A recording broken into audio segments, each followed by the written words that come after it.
The man-eater of Jowlagiri. A tigress turns man-eater after being wounded by a poacher in the Jowlagiri village area, Tamil Nadu, India. After the death toll reaches around 15, Anderson is contacted to track down the beast. The tigress first made her presence known by calling in the vicinity of a village in the Jowlagiri forest range, after a poacher killed her mate. After a week, a young hunter named Jack Leonard arrived at the village and concealed himself behind an anthill near to Sole Path to the forest bungalow at 5 in the afternoon. At 6:15, Leonard spotted the animal and fired at her, wounding her shoulder.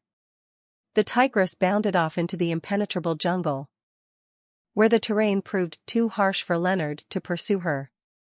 A few months later, at the village of Sulakuntath 7 miles from Jowlagiri, the tigress claimed her first human victim, a boy aged 16, whilst picking acid fruits. Kenneth Anderson was informed of the subsequent attacks by the sub-collector of Hosur. By this time, 15 people, including 3 girls, one just married, had been killed by the tigress. Anderson journeyed from Jowlagiri to Sulakunta, hoping to find fresh tracks, but was unsuccessful. Anderson moved camp to Gundalam 23 miles away at the southern limit of the affected area, where the majority of attacks had been reported. 7 herdsmen had been taken in this area in the previous 4 months. Anderson received 3 domestic buffalo baits from the sub-collector. The first of which he tied near a river in Gundalam, the second he tied to a path leading to the nearby village of Anchadi 4 miles away, the third he tied near a watershed. Anderson explored the forest with his .405 Winchester, finding fresh tracks 2 days later on the sand of the Gundalam River. The buffalo was alive and untouched. But later Anderson realized that this tiger is no passion to buffaloes, and all his efforts were futile. First hunt for the tigress. The next day, a group of men from a hamlet a mile south of Anchadi, saying that a man had been killed by the tigress in his cattle pen. Upon arriving at Anchadi, Anderson followed the tigress trail, where he found the victim's body dragged deep into the surrounding jungle. Positioning himself above the corpse on a high ledge narrow horizontal surface projecting from rock, Anderson hoped to catch the tigress when she returned to finish her meal. After waiting several hours in the dark, Anderson sensed the tigress' presence, and upon turning around, saw the tigress above him, ready to pounce. Anderson missed, blowing one of the tigress' ears off, causing her to retreat from the sight. The afternoon wore slowly on, the heat from the blazing sun beating directly on the exposed rock and bathing Anderson in sweat. Looking down the nullah in both directions, all was still and nothing disturbed the rays of shimmering heat that arose from the baked earth. Absence of vultures could be accounted for by the fact that, in the position the tigress had left it beneath the sharply sloping rock, the body was hidden from the sky. The cheering calls of the jungle cocks and the strident meow of a peacock sounded from down the dry bed of the stream. Anderson welcomed the sound, for he knew that in the whole forest no more alert watchman than a peacock could be found, and that he would warn me immediately of the tigress' approach, should he see her. Now was the expected time, and with every sense intently alert he awaited the return of the man-killer. But nothing happened, the peacock flapped heavily away, and dusk rapidly followed the vanquished day. All at once the strident belling of an alarmed sombre broke the silence, and was persistently followed by a succession of similar calls from a spot about half a mile away. These were followed by the sharp cry of spotted deer, and echoed up the nullah by a restless brain fever bird.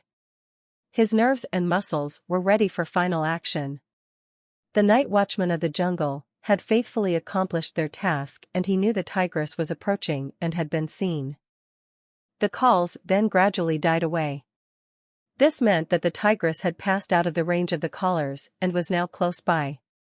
He strained his eyes on the nullah, in which, at any moment, he expected the man-eater to appear. But nothing happened. 30 minutes passed, then 45. By the hands of his wristwatch, clearly visible in the moonlight, he thought the tigress should have appeared long ago. She would not take 45 minutes to cover half a mile. And then a horrible feeling of imminent danger came over Many times before he had that obscure sixth sense. The tigress discovered him and ready to sprung. Anderson prepared for shoot. The heavy blast of the rifle, level with and only a few inches from his ears, mingled with that roar, causes him to awaken, shivering with fear. The tigress had not anticipated the presence of the ledge, while the blast and blinding flash of the rifle full in her face evidently deflecting her aim and deviating her purpose from slaughter to escape. She leapt right over his head, and in passing her hind foot caught the muzzle of the rifle so that it was torn fall dully on the soft sand below, where it lay beside the half-eaten corpse. Quicker than the rifle, the tigress herself reached the nullabed. And in 2 bounds and another coughing roar was lost to view in the thickets of the opposite bank. Shocked and hardly aware of what had happened, Anderson realized and descended after the rifle. He had a fear that tigress would attack if the animal were lying wounded in the bushes. Second hunt for the tigress. There was no time to make a proper camp, so Anderson and his men decided to sleep in the deserted front portion of the temple itself. The proximity of a man-eater are apt to overcome all scruples and principles. Anderson stood guard with the loaded rifle, while his 3 men blazed wood and rotting logs that lay in plenty nearby, to build a fire for their warmth and protection, for on this occasion there was no friendly moon and it would soon be dark. Under such circumstances, attempting to sit up for the man-eater, in the hope of its passing near the temple, were both highly dangerous and futile. Soon they had a bright fire blazing, on the inner side of which they sat, away from the pitch-black jungle night, which could easily have sheltered the murderer, all unknown to them. Within a distance of 2 feet. Listening intently, they occasionally heard the deep belling boom of somber, and Anderson could hear harsher note of a stag, but not follow in persistent repetition, showing that the animals had not been unduly alarmed by any such king of the Indian jungle. Third hunt for the tigress. Anderson remained in the locality of Gundalam for a further 10 days with no success in tracking the tigress. On the 11th day, he left Gundalam for his home in Bangalore, promising the sub-collector that he would return should another attack be reported. 3 months later, Anderson received a verified account of a tiger in Gundalam involving an old priest being killed at the door of a temple in Sulakunta. Anderson went to Gundalam to learn more of the attack. All eyewitnesses to the attack and others confirmed that the animal was missing an ear. 3 days later, Anderson received news from Jowlagiri stating that the night watchman of Jowlagiri Forest Reserve had also been killed. Knowing that the tigress would not strike at the same place twice in a row, Anderson returned to the temple at Sulakunta with 12 men, where the tigress was heard calling. Anderson imitated the calls, attracting the tigress to his location. When the tigress approached, Anderson recognized her by her missing ear. Before the tigress could realize the deception, Anderson fired his .405 into her forehead and finished the animal with a shot to the back of the neck. This time, however, they were not to spend a peaceful night. The Sambar and Kakur were restless from nightfall, and at 8:30 p.m. they heard a tiger calling from a spot to be half a mile away.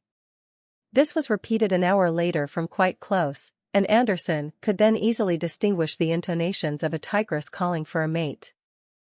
The tigress had also seen the campfire and become aware of the proximity of humans and, obviously hoping for a meal, she twice circled the temple, her repeated mating calls being interspersed by distinctly audible grunts of anticipation. The final encounter. Anderson succeeded in keeping the man-eater in the vicinity till daylight.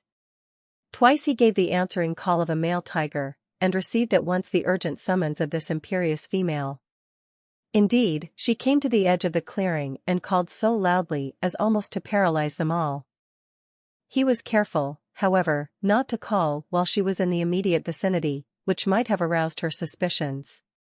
At the same time, Anderson instructed the men to talk rather loudly, and not overstoke the already blazing fire, instructions which were most unwelcome. He hoped by these means, between mating urge and appetite, to keep the tigress in the vicinity till morning. Anderson imitated the calls, and tigress was heard. When the tigress approached, Anderson recognized her by her missing ear.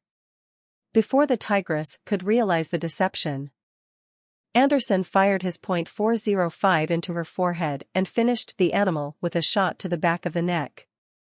This ends the man-eating tigress of Jowlagiri. The villagers were very happy and cheered and danced the whole night.